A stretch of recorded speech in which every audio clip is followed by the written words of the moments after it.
le iba a dar, pero bueno. Bien, bueno, muchas gracias. La carta de los romanos es probablemente, y no, estoy seguro que Paco lo introdujo la semana pasada, es la más elaborada de las cartas de Pablo. Y además de ser una carta, al final es un tratado teológico de las convicciones del apóstol. Solo quiero dejar algunas ideas que me parece que son importantes cuando uno lee las escrituras. La primera cosa es que esto es una carta que tiene principio y que tiene fin. Y debería ser leída como tal. A veces es muy común entre nosotros que leemos cualquier porción de la escritura, pero las cartas paulinas en trozos.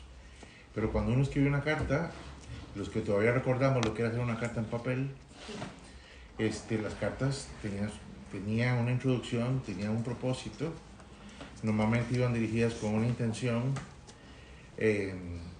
para una persona o para un grupo de personas.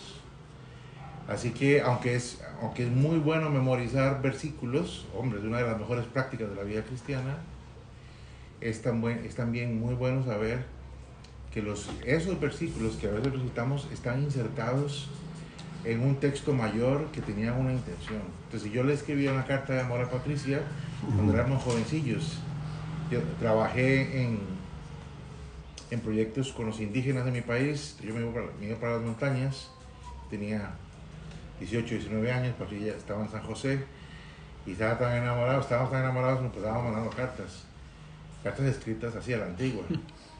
Espero que todos recordemos cómo eran esos bellos tiempos. Con corazones y todo. Pero las cartas, yo le escribía a Patricia por una razón de ser. Y obviamente había cierta complicidad entre Patricia y yo para que ciertas expresiones fueran entendidas, precisamente porque ella y yo teníamos cierta complicidad. El apóstol Pablo utilizó las cartas, y esto es muy importante, como un instrumento misionero. El apóstol Pablo estuvo en movimiento por lo menos 20 o 25 años. Y él estaba por todo el mundo antiguo. Así que él escribía estas cartas a veces en respuesta a problemas que él estaba escuchando de una iglesia con la que había estado, o porque él tenía planes a futuro y estaba pensando pasar por ahí. Es el caso de la carta de los romanos. Pablo parece que estaba en Corinto y estaba ya involucrado en ir a dejar unas ofrendas que había levantado para los pobres de Jerusalén, pero claramente nos dice al final de la carta que él tenía la intención de llegar a España. En el camino a España, él tenía el deseo de pasar por Roma, que era la capital del imperio. Y a estas alturas ya Pablo era un misionero veterano, con canas, nunca había estado en el imperio. Así que cuando Pablo escribe esta carta, él no lo conoce personalmente. Y la carta responde al deseo de Pablo de predicar el evangelio a una iglesia que él no fundó. Pablo no comenzó la iglesia de Roma, pero sabía de las cosas que estaban pasando por ahí. Pablo responde a ciertos problemas y seguramente veremos en las semanas que vienen por delante que hay un hilo vital en toda la carta, quizás exceptuando los últimos capítulos que están relacionados con la justicia de Dios. La justicia es un tema muy grande en toda la carta. Claro que el amor de Dios siempre está ahí y andar en el Espíritu siempre está ahí, pero todo el tema de que somos justificados pues por la fe, o que el justo vivirá por la fe, ¿vivirá de qué? Pues se salvará de los pecados. Entonces el tema de la justicia de Dios es muy importante en toda la carta. Esta sección es muy compleja, esta y a quien le toque la próxima semana, porque Pablo fundamenta el origen del problema. La semana pasada con Paco cerraron cuando él dice que no se avergüenza del evangelio y de que el justo vivirá por la fe. Y para Pablo era muy importante cerrar con esto porque está totalmente relacionado con lo que viene. Él está hablando de ser salvados por la fe, de la justicia de Dios por la gravedad del pecado. Y Pablo va a invertir el resto de este capítulo y una buena parte del capítulo 3 explicándonos el problema. O sea, él asume que la audiencia entiende de lo que está hablando. Así que esto no es una conversación, digamos, con ateos. Es una conversación con creyentes. y eran creyentes de trasfondo judío y creyentes de trasfondo gentil o no judío. Entonces él asume que ya la gente cree, por eso Pablo no discute si hay pecado o no. Pablo asume que hay pecado y que la iglesia en Roma lo entiende. Ahora vamos a leer juntos, a partir de esas cosas en mente. Yo leo en la NBI, pero cualquiera, si se siente perdidillo, lo puede leer en otra. Entonces Pablo después dice, tal como está escrito, el justo vivirá por la fe. Y dice, verso 18 hasta el 32. Ciertamente la ira de Dios viene revelándose desde el cielo contra toda impiedad, toda maldad e injusticia de los seres humanos que con su maldad obstruyen la verdad. Pablo estaba persuadido de la urgencia de la predicación del Evangelio por la maldad humana. En el versículo 5, a mí me gusta mucho la NBI, dice que él ha recibido el don apostólico de dar a conocer a Jesús, y en la NBI, el versículo 5, se lo leo en una carrera, dice, por medio de él y en honor a su nombre recibimos el don apostólico. Y apostólico acá no es de esos superapóstoles de los que hablamos ahora y de los que habían antes. Para Pablo, un apóstol era una persona que estaba totalmente entregada a la causa de expandir el conocimiento del Evangelio cruzando toda clase de barreras. Eso es como Pablo entendía. Y Pablo entendía que un apóstol iba a llevar garrote.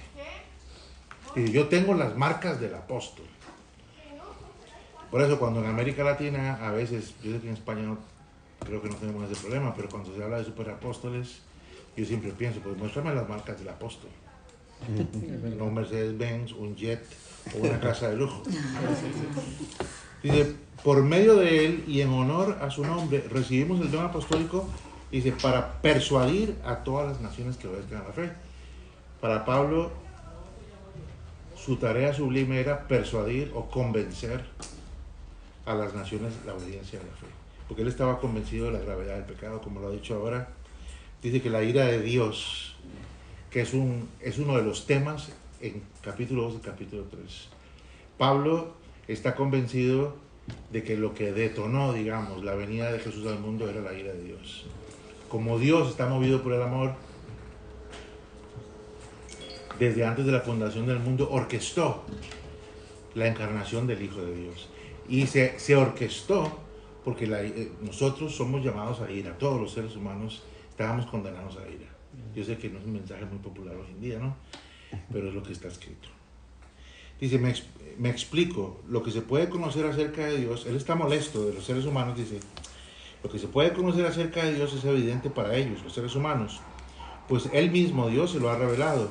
Verso 20, porque desde la creación del mundo, las cualidades invisibles de Dios, es decir, su eterno poder, su naturaleza divina, se perciben claramente a través de lo que Él creó, de modo que nadie tiene excusa.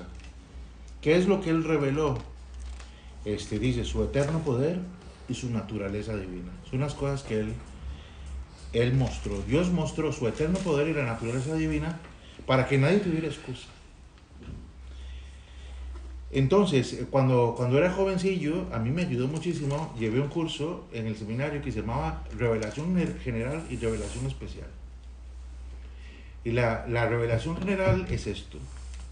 Dios se ha revelado de forma general a todos los seres humanos, de tal forma que nadie tendrá excusa. Porque el tema de fondo aquí es la ira de Dios, tristemente. Ahora, gracias a Dios que tenemos a Jesucristo. Amén. Y que murió en la cruz del Calvario y está sentado a la diestra de Dios intercediendo por nosotros. Amén. Nada más lo digo porque es que hoy vamos a nadar en las profundidades de la ira de Dios. Entonces no quiero perder de vista que Jesús está a la diestra del Padre intercediendo por mí y por ti. Pero Él dice, a través de la creación ha revelado su poder y ha revelado todas las cosas. Esa es la revelación general. Toda la creación nos cuenta de Dios, los cielos cuentan la gloria de Dios y el firmamento anuncia la obra de sus manos. Pablo está diciendo, todas las cosas ya anunciaban a Dios. Su poder y su creación nos dicen a gritos que hay algo ahí. De hecho, se dice que el famoso Einstein solía decir, con lo inteligente que él era, él no es que era una persona muy religiosa, Pero Einstein solía decir que era una verdadera estupidez no creer en Dios. O sea, que era ser muy tonto pensar que el cosmos y el orden de todas las cosas no tenían algún tipo de inteligencia por detrás.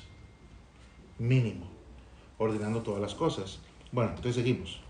Porque desde la creación del mundo, las cualidades invisibles de Dios, importante, su eterno poder, su naturaleza divina, se perciben claramente a través de lo que Él creó, de modo que nadie tiene excusa. A pesar de haber conocido a Dios, no lo glorificaron como a Dios ni le dieron gracias, sino que se extraviaron en sus inútiles razonamientos y se les oscureció su insensato corazón. Aunque afirmaban ser sabios, se volvieron necios y cambiaron la gloria del Dios inmortal por imágenes que eran réplicas del hombre mortal, de las aves, de los cuadrúpedos y de los reptiles. O sea, lo que era el objeto de la creación de Dios, lo que se supone que debería anunciarnos quién es Dios, se convirtió en objeto de culto. Entonces, si en la antigüedad, o en muchas partes del mundo todavía, se veneran a los animales, a los reptiles y tal, nosotros somos una sociedad humanista y hemos convertido al hombre en el objeto de todo nuestro culto. O sea, nosotros hoy estamos viviendo lo que un autor llamaba neopaganismo. Estamos en una sociedad neopagana. O sea, después de 2000 años de avance del pensamiento cristiano, con todas las imperfecciones del mundo que ha tenido, estamos entrando, si no es que ya estamos sumergidos, en una nueva era neopagana. Si tú hablas hoy en día con los chicos, o sea, uno de los más grandes errores que pudimos haber cometido todos aquellos que profesamos una fe en Dios fue entregar la educación a los sistemas seculares, porque lo han logrado. Cuando mi nena estaba aquí en Granada, haciéndola eso, llegó a la casa un día extrañada y dice: miras papi, que una de mis compañeras dice que ella cree que es una computadora y que el día que se muera, todo termina cuando la desenchufan. Ahora, suena muy... pero esa es la cosmovisión de una persona adolescente de Europa Occidental. No solo española. Es la cosmovisión de una persona occidental. O sea, de un mundo cerrado, sin ningún propósito, y yo estoy aquí de paso, y cuando me muero me desenchufan y se acabó. Es una vida muy triste. Muy triste. Porque cuando vienen los problemas de la vida que todos tenemos, y tú tienes un cosmos tan cerrado, no hay a dónde ir. Es que cuando a mí me ha estado, perdónenme la expresión, cuando a mí me ha estado llevando candanga, yo me pongo de rodillas y yo clamo a Dios, totalmente convencido que el creador de todas las cosas está por mí. Si Dios es con nosotros, ¿quién contra nosotros?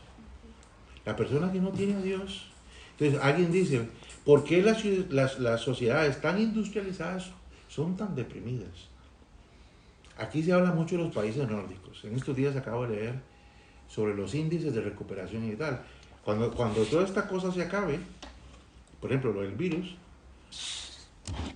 la pobre España va a salir toda paliada. Pero los países nórdicos apenas sentirán un rasguño. Se está diciendo que Alemania va a perder quizás 1,2 puntos de tasa de desempleo, lo que va a dejar a Alemania con una terrible tasa de desempleo del 5%. Estarán deprimidos. Estarán deprimidos. Y sin embargo, hay más depresión en los países nórdicos que en España. Ahora, en España hay mucha depresión, yo lo sé, y en todo el mundo hoy en día, precisamente por lo que estoy diciendo. Si tienes un cosmos cerrado, ¿para dónde coges cuando tienes un problema? El universo que nos hemos creado es terrible. Y ¿cómo se dice? Es grosero. Porque llegas al lecho de muerte y o sea, estás perdido. Todas las personas que yo conozco, que eran ateas convencidas, y lo voy a decir, vienen capítulos muy lindos de Romanos, pero hoy no es ese. Ahora cerraremos la noche con una nota positiva. Pero todas las personas que he conocido yo que son fuertemente secularistas o ateas, ni bien sienten el frío aliento de la muerte, se les cambia todo. O sea, todas nuestras valentías se nos vienen al suelo hasta que estamos, y ojalá sea con una convalecencia de largo plazo. No, alguna vez les he contado a mi padre era un ateo convencido. Le encantaba revolcarme por el suelo, con todas las convicciones. Hasta que, bueno, yo no digo que fue el Señor. Creo que tuvo que ver mucho con el estilo de vida que él llevó.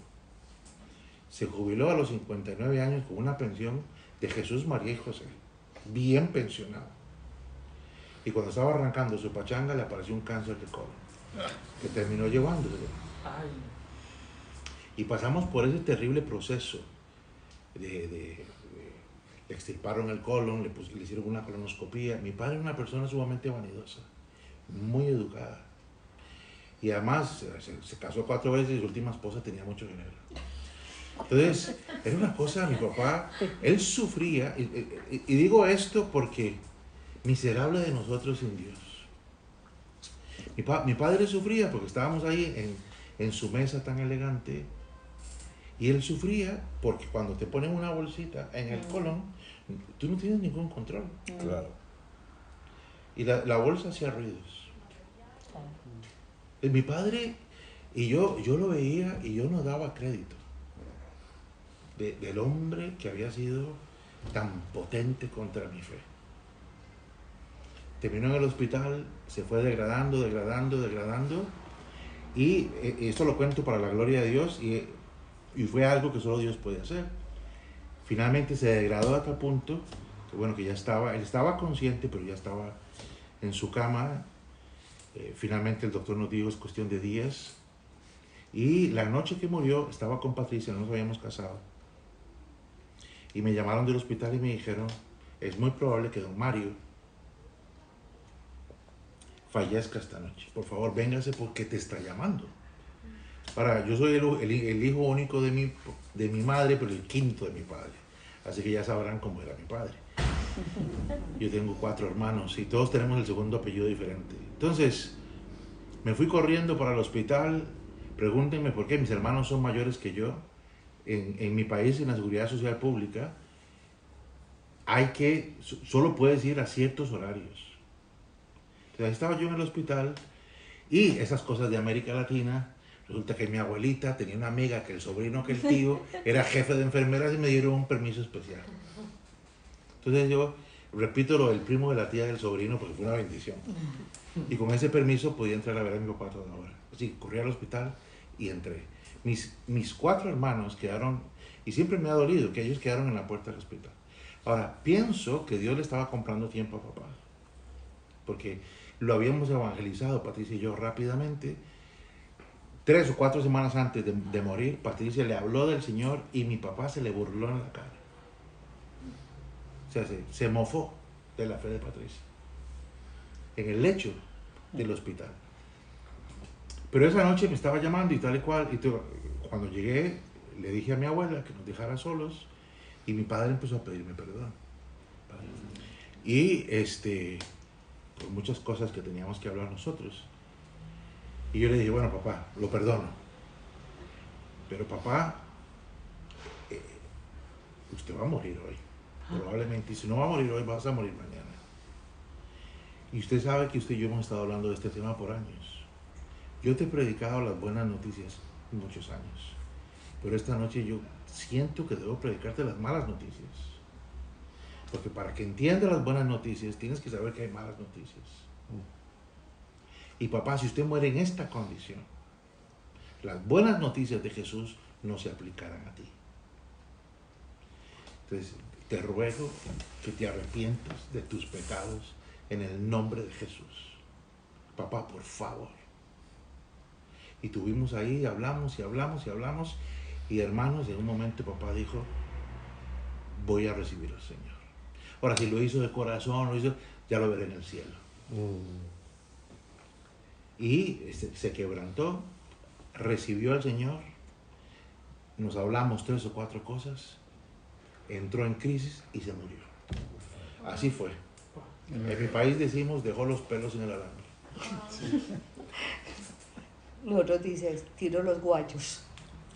Ahora, ¿por qué digo todo esto? Porque papá tenía esa cosmovisión, ese entendimiento de las cosas.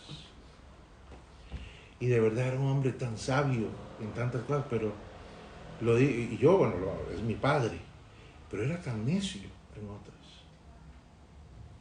Te podía explicar 1000, te podía dar la vuelta 4 o 5 veces. Y el Señor, vea lo que dice acá, dice 22, aunque afirmaban ser sabios, se volvieron necios, cambiaron la gloria del Dios inmortal, bueno, por las criaturas.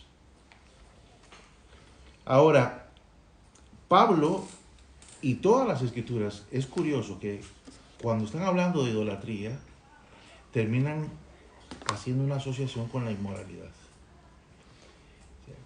Si tú revisas en el Éxodo, el pueblo de Israel opta por adorar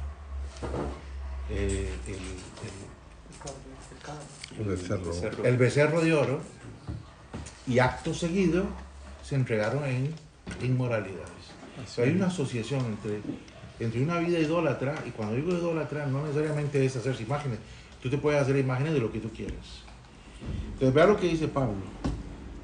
Es muy importante aquí la palabra, no recuerdo cómo lo dice en Reina Valera, dice, por eso Dios los entregó a los malos deseos de sus corazones, que conducen a la impureza sexual, de modo que degradaron sus cuerpos los unos a los otros.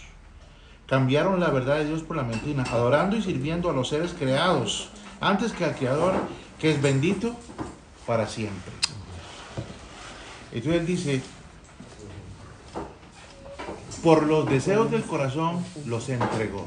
La palabra de estos 2 versículos, si te quieres llevar cualquier palabra esta noche, probablemente la palabra clave es entregó. Y Dios los entregó. Entonces, y dice, por lo cual también los entregó. Así que es una palabra muy importante y la estudié de cerca. Porque en el original tiene esta idea. Los retuvo y los soltó. Es la idea. Los retuvo y los soltó. Te está diciendo, en la paciencia de Dios retuvo, contuvo.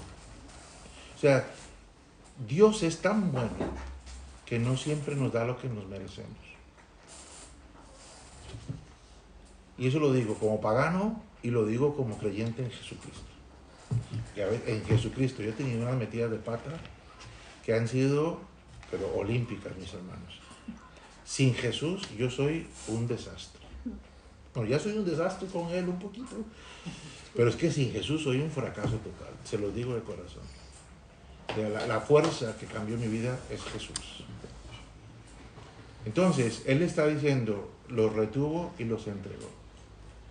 Entonces, dicen los estudiosos que lo que está diciendo es que no siempre el Señor nos abandona en lo que deberíamos cosechar.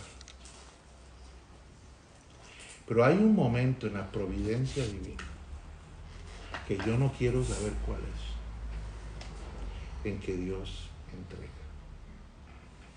Y dicen varios autores que es interesante el concepto que tenemos sobre el castigo de Dios. A veces no es que Dios viene y te toca, le toca el colon a mi padre y le da un cáncer. ¿Me voy a entender? Lo entregó. ¿Usted quiere vivir así? Todo tuyo. ¿Usted quiere llevar su vida de esta forma? Todo tuyo. ¿Usted quiere persistir en sus idolatrías, en sus vicios, en sus faltas, en sus pecados? Todo tuyo. Y yo tiemblo con eso, hermanos. No sé cuántos de acá tenemos hijos, pero yo he tenido un par de momentos con mis hijos, cabezonadas, en que en algún momento yo aconsejo, yo digo, en algún momento de la vida discipliné, pero sobre todo cuando ya cruzaron la barrera a los 18, alguna cabezonada por ahí, Y yo tuve que decir en una ocasión, bueno, yo no quiero. Bueno, y es parte de lo que lees en El Hijo Pródigo. El Hijo Pródigo insulta. Me encantaría, o sea, si viviéramos en el Medio Oriente, todo lo que nos perdemos, que seguro ya lo habéis leído, pero todo lo que nos perdemos en El Hijo Pródigo al no ser orientales nosotros. Cuando el hijo pródigo le pide al padre un avance, la gente le está diciendo muérete. En cultura oriental le está diciendo ojalá te murieras. Porque jamás, si es raro en nuestra cultura pedir el testamento por adelantado, en las culturas orientales pedirlo por adelantado es una bofetada. Y toda la escena, y el padre lo deja ir. ¿Esto es lo que quieres? Todo tuyo. Aquí está.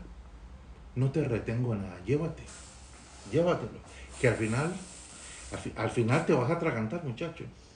¿Qué es lo que pasó? Ahora, el retorno es lindo porque el Señor está anticipando su regreso en el horizonte. Al otro ni siquiera le da chance de pedir perdón, ya el Señor lo había perdonado antes de que el otro llegara.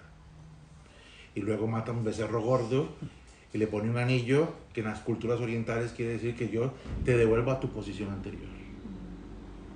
Pero bueno, ese te entrego es terrible.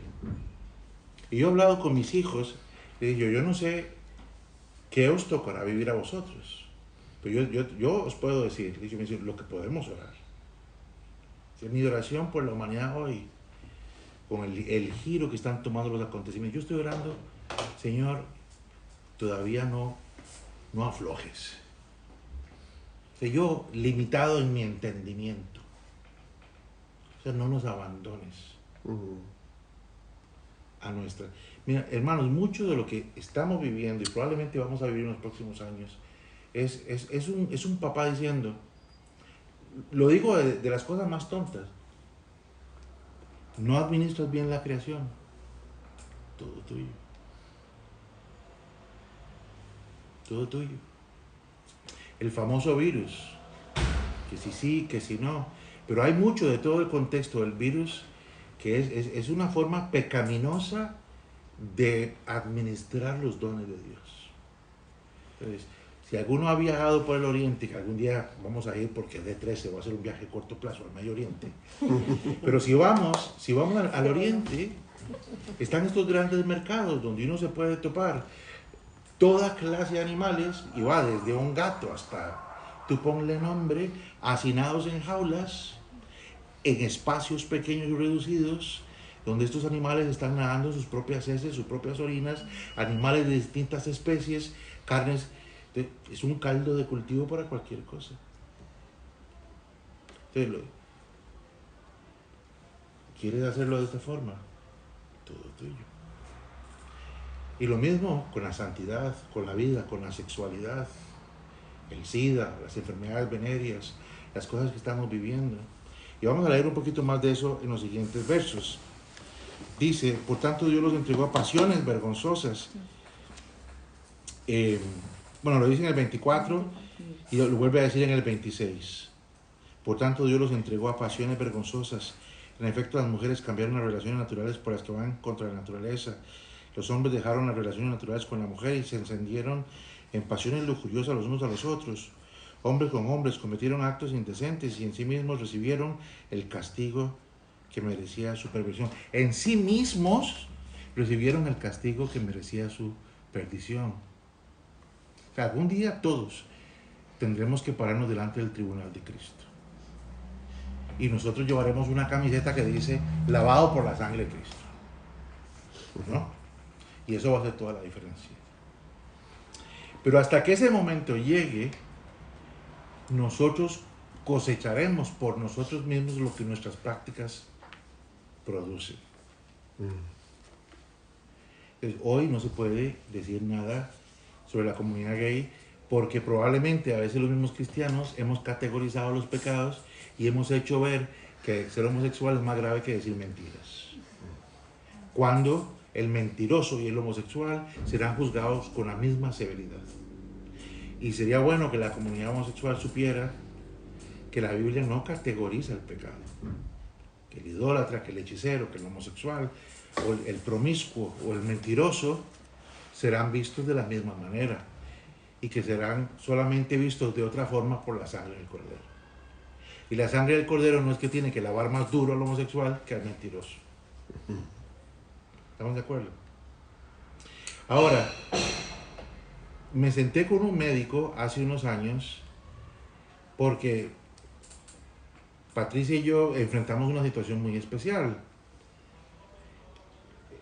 Uno de los pastores de nuestra congregación en San José nunca practicó la homosexualidad, pero tenía luchas internas. Él habló con alguien de la pastoral de la iglesia, él era parte del staff, era pagado por la iglesia, y él nada más confesó: tengo una lucha, ayúdenme. Estaba casado, con hijas, pero tenía tentaciones. Contó su tentación y al día siguiente estaba de patitas a la calle. Bueno, la acción de la iglesia nos asustó a todos. Él era el líder del comité de misiones de nuestra congregación. Patricia y yo, jovenciticos como éramos, bueno, ahora somos jóvenes, en aquella época éramos jovenciticos, nos dolió terriblemente. Porque no puede ser que la tentación no es pecado, dicho sea de paso. Claro. Dicho sea de paso. Entonces, por compartir una tentación, lo despidieron. Y bueno, las consecuencias fueron terribles. Patri y yo estábamos con un amigo en casa tomando un café, llorando por esta situación, porque era muy querido por todos nosotros, y nos fuimos a la cama a acostar, y antes de acostarnos, muy tristes por lo que había sucedido, no sé si yo se los conté la vez pasada, pero yo le dije a Patri, ¿por qué no? Yo no sé cuántas personas más tendrán de estas luchas en la iglesia, y ahora esto va a provocar que nadie quiera hablar con nadie. Entonces, inocentes como, porque fuimos tan inocentes, dijimos: Señor, en el nombre de Jesús, si hubiera más gente con esta lucha, nosotros quisiéramos ser usados por ti para hacer una bendición para ellos. En el nombre de Jesús, amén. Un besito, negrita. Hasta mañana. Días después estamos tomando café en casa con un amigo de la iglesia, miembro del comité de misiones. Le contamos esta historia, patatín, patatán. Cuando terminamos de contar, él dice: me alegro, porque yo soy el primero. ¿Y qué? Sí, yo fui practicante y tal cual. De hecho, el que era mi novio es fulano de tal que también va a la iglesia y que también era del comité de misiones. Entonces, a la siguiente semana, porque comenzamos un estudio bíblico, llegaron 2. Yo trabajaba en una agencia misionera, como con 12 personas. Era el director de la misión. Fueron pasando las semanas y 2 fueron 4, 4 fueron 8, 8 fueron 12, 12 fueron 16, 16 fueron 20. Vivíamos en un apartamento, hermano, que si se te caía, era tan pequeño que si se nos caía la pastilla del jabón, había que sacar la patada del baño. O sea, era un apartamento enano donde vivíamos Patricia y yo. Y ahí teníamos cada semana 20 personas, casi mitad y mitad. Pues un miércoles estoy abriendo el portón a la hora del estudio bíblico cuando veo a un compañero de trabajo. Y le digo: fulano, ¿cómo estás? Muy bien. Y yo: ¿qué estás haciendo aquí? Vengo a tu estudio bíblico. Y yo: ¿a cuál? Era de la agencia millonaria donde yo trabajábamos todos los días por años. Me dice: ¿a este que usted hace? Le digo yo: ¿tú? Me dice: sí, yo. Así que bueno, terminamos con este grupo grande de personas, hermanos, vivimos tantas cosas. Hasta me llamaron de la iglesia para entrevistarme, la pastoral, y me dijeron: Alan, es que se dice que hay 20 y pico de personas en su... Yo: sí. Le conté toda la historia y entonces me dijeron: dicen que los que ministran muy bien a estos es porque fueron. y yo le dije, mira, no seas irrespetuoso, porque estas personas han recibido a Jesús en su corazón, tienen una lucha, y ya Jesús no los ve como usted los ve. Pero por el otro lado, no, yo, macho, varón, masculino. Se nos murió algunos de SIDA, algunos llegaron travestis, operados, se superaron.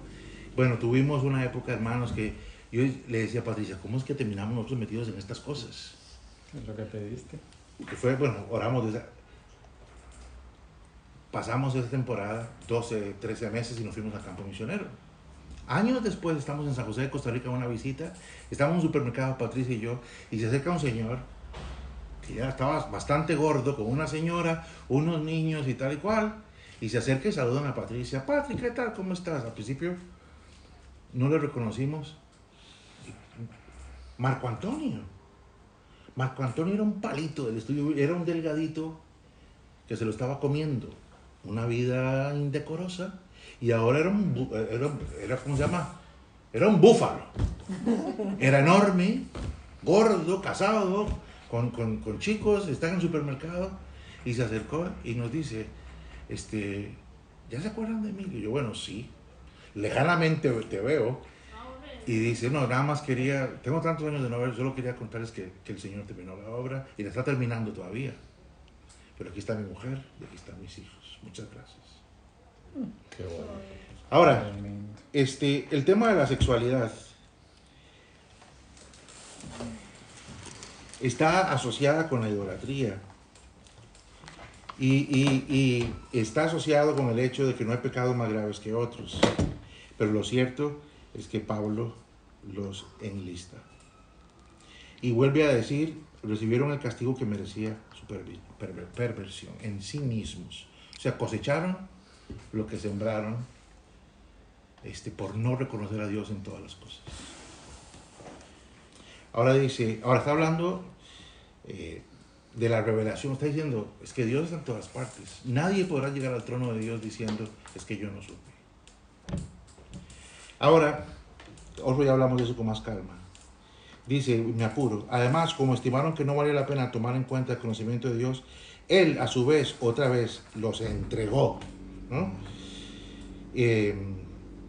A depravación mental para que hicieran lo que no debían hacer.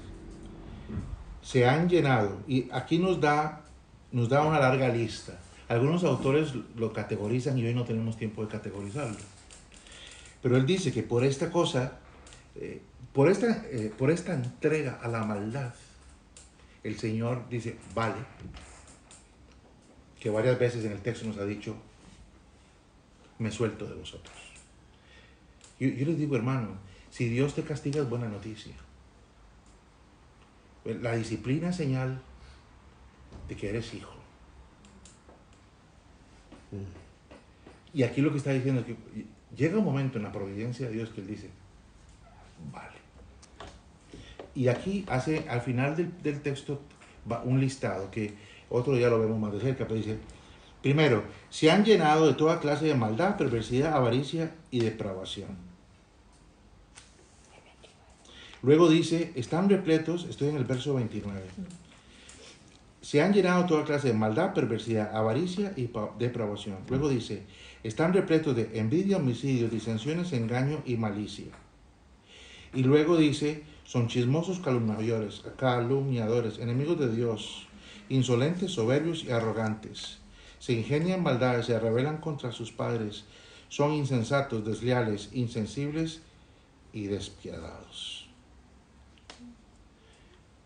Porque Dios les entregó.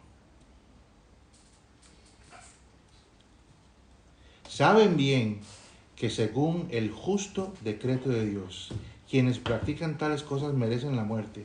Sin embargo, no solo siguen practicándolas, sino que incluso aprueban a quienes las practican. Y así concluye esta primera sección de la carta de Romanos. Luego, Romanos hace un bajón y después sube y no deja de subir. Porque después nos va a decir, ¿verdad? Que justificados pues por la fe tenemos paz para con Dios por medio de nuestro Señor Jesucristo. Y después nos va a decir que todas las cosas ayudan bien a los que aman a Dios y que nada puede separarnos del amor de Dios que es en Cristo Jesús. Pero Pablo primero hace el viaje hacia abajo antes de hacer el viaje hacia arriba. Y tiene que ver con la justicia de Dios. Entonces, bueno, algunos pensamientos. Cuando Paco cierra, está hablando de yo no me avergüenzo del Evangelio, y dice el justo por la fe vivirá. Para Pablo, la predicación del Evangelio era urgente. Y cuando está hablando con los romanos, que eran habían judíos en la congregación, pero la mayoría venían de trasfondo gentil, como nosotros. Y él está diciendo, es urgente predicar el Evangelio porque es que nadie tendrá excusa, porque la creación grita que hay un Dios. Todas las cosas gritan que el poder de Dios está a la mano. Y la creación de Dios grita que si persistimos en nuestras maldades, el pasaje en 3 ocasiones nos dice, los entregó a. El Señor. Ahora, las buenas noticias están en Jesús, ¿no? Pero a veces yo, cuando hablo con mis hijos, les digo, chicos, yo creo que una de las peores cosas que nos ha sucedido en la sociedad moderna es que hemos relativizado la gravedad del pecado. Hemos sido salvos por gracia, no porque lo merecíamos. Yo he escuchado en algunos púlpitos decir, seguro valíamos algo que por eso Dios se hizo hombre. Éramos tan valiosos para Dios que Jesús vino. No. En la economía de Dios es totalmente diferente. Hundidos en nuestra total depravación, aún así, murió por nosotros. No mereciéndolo, vino por mí y por ti.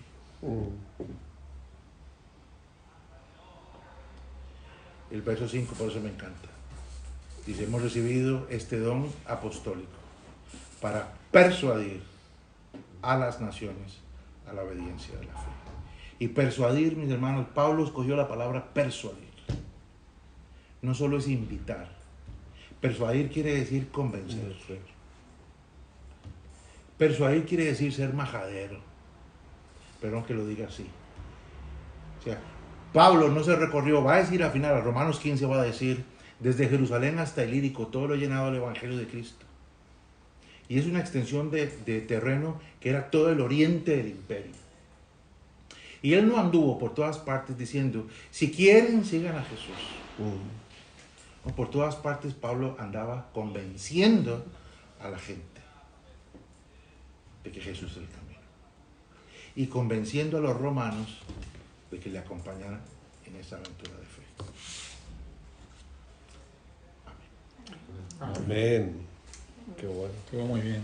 Muchas gracias, Ala. Gracias. Pues si alguien tiene preguntas o aportaciones, ahora es el momento. No sé si vemos similitudes con la descripción que está haciendo Pablo de aquella época, ¿no? En Roma, con la que hay en nuestros días, ¿no? En este momento. Y sobre todo a mí me llama mucho la atención la urgencia, ¿no? De la necesidad urgente de la predicación, de la proclamación del Evangelio. Pero si queréis compartir alguna cosa, alguna pregunta... Pues sí, actualmente se está viendo mucho el tema del hedonismo, el amor a sí mismo. Sí. Y por culpa de ese amor a sí mismo que realmente es traducido como una idolatría. O sea, hoy en día lo más importante soy yo, lo que yo pienso, lo que yo quiero hacer. Yo quiero viajar, yo quiero triunfar, no sé qué. Y no se está teniendo en cuenta que es que en el mundo hay unos principios, unos valores establecidos por Dios. Por ejemplo, lo que vemos hoy en día sobre la identidad de género es precisamente por eso. Porque algunas personas quieren recibir lo que según ellos es justo. Porque están pensando en sí mismos, ¿sí? No en las cosas que ya están establecidas por Dios. Y pasa precisamente lo que está aquí. Que ellos, o sea, como que cumplen las características de lo que está aquí cuando Dios los entrega, ¿sí? Que dice aquí que el chisme, que la maldad, todo esto, o sea, dejan llevar por todo eso a causa de precisamente de eso, de no aceptar a Dios. Y también pienso que hay un problema, y es que a la gente se le ha engañado desde hace un tiempo, por ejemplo a la comunidad LGBTI, haciéndoles creer que el Evangelio es algo que los excluye a ellos, ¿sí? Cuando realmente no es así. O sea, el pecado es pecado para alguien que es mentiroso, para alguien que es borracho, para alguien que es homosexual. Y pienso que nosotros también estamos cometiendo ese error como cristianos de no decirle a la gente eso, de no hacerles caer en cuenta que es que el Evangelio no los excluye y que ellos no son más pecadores que otros, porque en realidad todos somos pecadores en otras cosas. pecaremos de forma distinta, pero al igual todos somos pecadores. Entonces, pienso que eso es algo que también debemos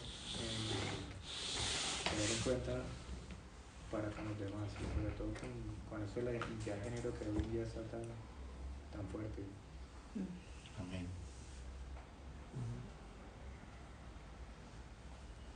Y es verdad porque en el 29 dice, se han llenado de toda clase de maldad, perversidad, avaricia y depravación. Y después dice, son chismosos. O sea, que no solo se han llenado de eso, sino que enredan, calumnian. Y acá dice también, se rebelan contra sus padres. Lo que Y se es todo ve. lo que vemos.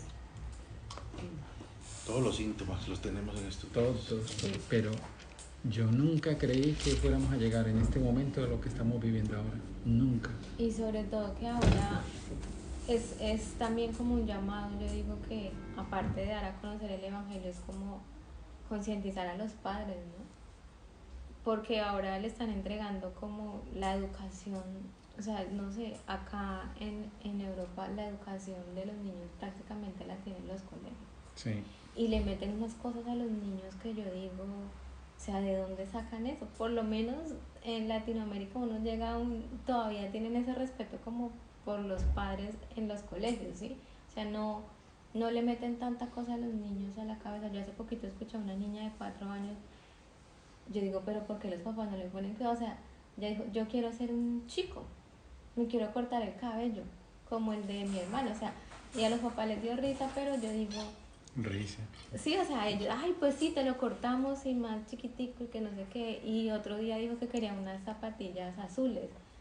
O sea, está saliendo como con cositas que yo digo, ella tiene que haber escuchado eso en el colegio de algún lado. Claro. Y son cositas así que dice uno, como ya no les pueden decir nada, como a veces los papás como que ponen todo como que no le ponen Normal, cuidado, como todo normal. es normal. Esa también es otra. Como normal. Si Ahora la niña todo- quiere eso, pues eso Ahora es todo se volvió normal. O sea, eso es normal. Que cada Que cual elija. escoja lo que quiere Que ser. elija lo que quiera la niña. Entonces eso también. No sé si pueden ver esta foto, me la mandó una buena amistad que vive en Barcelona y me dice, ella está criando chicos pequeños, ¿verdad? Y me dice, fíjate que esta es la hija de ella y este es un anuncio publicitario ahí en Barcelona ciudad. Y están los dos tipos Besándose. y la niña es ella en la estación del metro. Y bueno, no puede ser más elocuente del desafío que... Pero eso que lo están viviendo las criaturas desde pequeñitos, lo están viendo. Todo lo que ven. Pero a veces es muy triste porque nosotros tenemos unos amigos que amamos mucho y tuvimos nosotros compartiéndoles también, siempre les hablamos y ella decía, yo no opino nada de los gays porque yo tengo 2 hijos y yo no sé el día de mañana qué va a ser de esos hijos. Pero ya no está. Entonces es muy fuerte, Ah, claro. es muy fuerte que no le dé valores a sus hijos, que no les enseñe a sus hijos y nos dejó a Julio y a mí, uf. Y los acostumbran desde niños, desde temprana edad. O sea, tienen todo tipo o sea, ellos no tienen ningún deber, ninguna obligación, pero tienen todo tipo de derechos. Absolutamente todo lo pueden hacer, pero no tienen obligación. Sí, eso Madre también mía. está, eso también está. Y se juzga, o sea, eso no se juzga. Que el niño pueda decidir porque ya tiene razón y puede decidir. Pero cuando comete un delito grave de una persona mayor, no se juzga porque es un menor de edad, entonces tiene que ir como menor de edad. O sea, es una contradicción totalmente. Y es la justicia que estamos viendo. Ahora, la película es repetida y he pensado ya por una temporada, Pablo y todos sus compañeros aprendieron a vivir su fe y a compartirla en un contexto semejante. Y fue, obviamente hay una distancia de 2000 años, ¿no? Pero ellos aprendieron. Y cada generación de cristianos tiene el desafío de cómo responder a su generación. A mí me ocupa que yo, para hablar en primera persona, no me duerma en no contarle al mundo cuán grandes cosas ha hecho Dios conmigo. O sea, por eso Pablo, es curioso que Pablo dice, no me avergüenzo del Evangelio, porque es el poder de Dios para todo aquel que cree, porque mire, los están entregados en vanidad, y por eso Dios los entregó. Por eso yo no me avergüenzo del Evangelio, porque es el poder de Dios. Estoy ahora, estamos pasando, Patillo, por una desprogramación. Parece mentira, en el mundo islámico las conversaciones espirituales las comenzaban ellos. Cuando yo salí de Costa Rica, el miedo de todo el mundo era, ay, Alan y Patillo, los van a matar allá en el Islam. Y yo, nunca me van a matar de comer, porque pasábamos comiendo todo el tiempo. Pero ellos comenzaban las conversaciones espirituales. Ahora estamos desprogramándonos, porque en esta sociedad las conversaciones las tenemos que comenzar nosotros. Amén, Sí. amén. Así, así. ¿Verdad? Sabiendo que el contexto es lo que Pablo precisamente dice, claro. Bueno, algo que quería compartir es que hoy me causó mucho impacto una noticia que recibí acerca de la modificación de la Biblia, ¿sí? Y fue eso lo mandaron a algunos pastores y líderes. Dice, iglesia, ya está a la venta las nuevas Biblias modificadas, en las que los siguientes versículos quedaron suprimidos o eliminados. Y habla de Mateo 17:21, de Mateo 18:11, del Marcos 9:46, que todos los versículos hablan de la deidad de Jesús, ¿sí? Y las bases doctrinales cristianas. Uno de los versículos que fue quitado justamente dice, esta clase de demonios solo sale con oración y ayuno. Los promotores de estas nuevas versiones son las personas del orgullo gay. La Biblia de Estudio Inclusiva LGTB están para adultos y niños.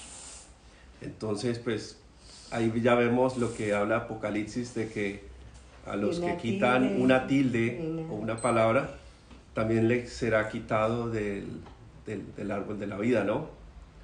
Y veo que ahí se está cumpliendo la palabra y que ya están hasta metiéndose con la Biblia de modificarla en esos términos, ¿no? Entonces, pues yo creo que no se nos hace raro que en las nuevas aplicaciones, ya cuando se descargue la Biblia, algunos versículos se estén suprimiendo. Pero también hay que saber cuál Biblia. Claro, es que ahí está, a ver, la sabiduría que Dios coloca en cada uno, ¿no? Claro. Porque al igual, pero eso también ayuda a confundir a las personas, porque si hay una persona que no sabe, dice, oye, pero mira, en la Biblia dice que eso no es pecado, o no habla acerca de esto que es oración y ayuno. Claro, porque está en una aplicación y está escrito y supuestamente lleva la palabra Biblia, ¿sí? Entonces es ahí donde tenemos el trabajo de separar un poco, ¿sí? Cuál es la verdad y cuál es la mentira. Pero bueno, ya eso está. Y eso me lo enviaron hoy, precisamente. Quería compartirlo con ustedes.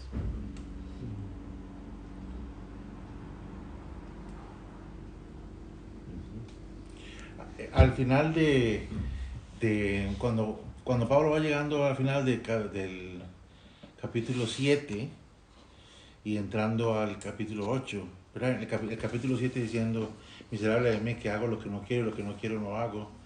Cuando no hago lo que no quiero, termino haciendo lo que hago. Bueno, por ahí andaba.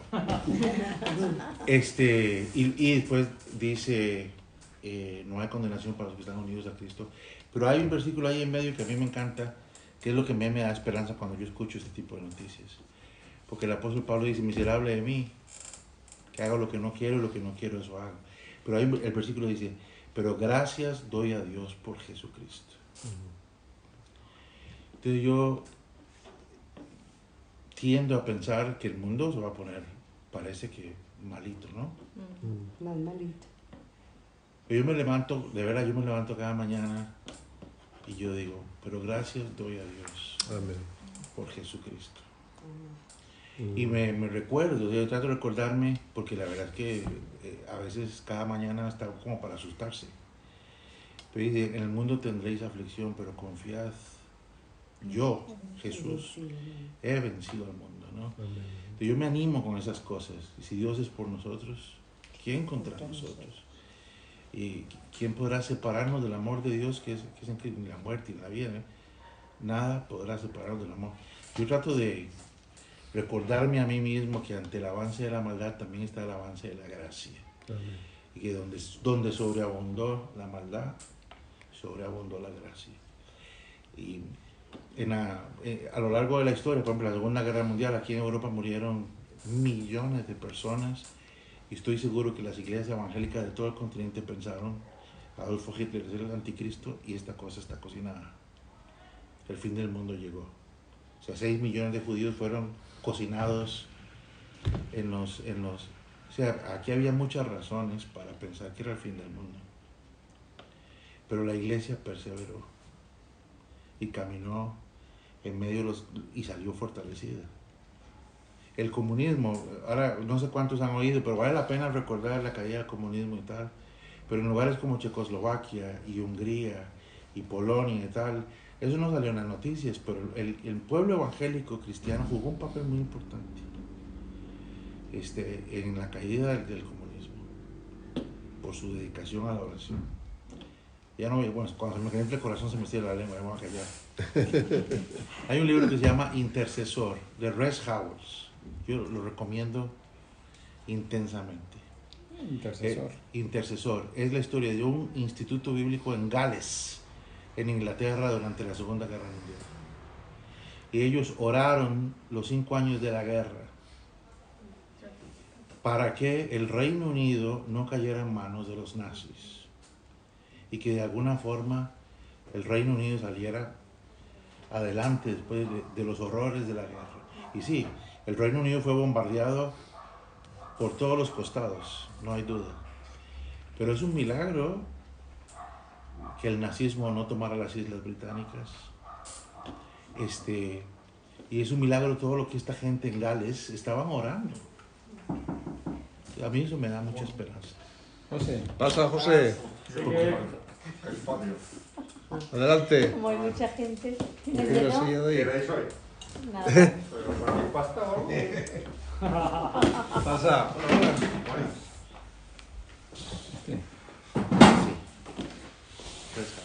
Pues Ya está. José. Gracias, Paco. Bien, ¿y vosotros? Bien. ¿Cómo va? tremendo tema, ¿verdad? Ahí vamos, bien, bien. Y no sé si alguien quiere compartir algo más o... No, pues también es importante ver que a través de la historia del mundo siempre han habido miles de problemas por todos lados, pero uno de los mensajes centrales de la Biblia es depositar nuestra confianza en Dios. Entonces, desde que nosotros estemos confiando en Dios, Sí. por más problemas y más cosas que pasen, siempre vamos a estar protegidos por Él. ¿Ya vieron la película Pablo?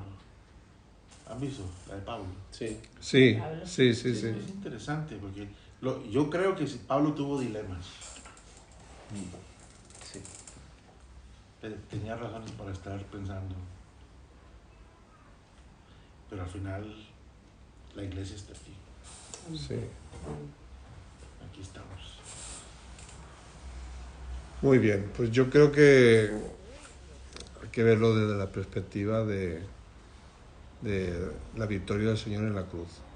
Él venció en la cruz y nos da la victoria en nosotros, ¿no? Entonces, que nos sirva también, por lo que hemos estado escuchando hoy, para animarnos y hacer defensa del Evangelio, ¿eh?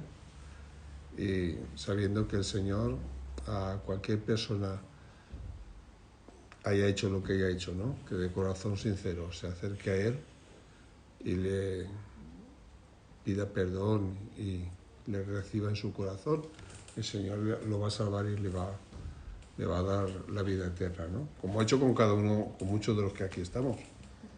Eso es lo que hicimos nosotros. Y en este sentido no hay pecados grandes ni pecados pequeños, ¿no? Dios recibe a todo el que de corazón sincero reconociendo su condición, pues le pide perdón y toma la decisión pues de vivir para él, ¿no? Ese es nuestro mensaje, ¿no? Sí. Así es. Amén. Amén. Muy bien. Vamos a terminar con una oración o dos. ¿Habéis traído cena esta noche?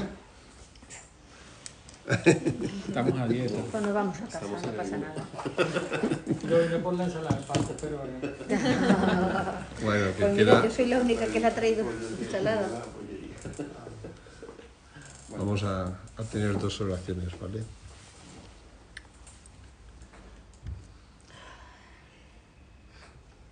Señor, gracias te doy en esta noche, Padre del Cielo. Gracias por tu palabra, Señor. Gracias porque cada día nos recuerdas tantas cosas, Señor, en lo que estamos en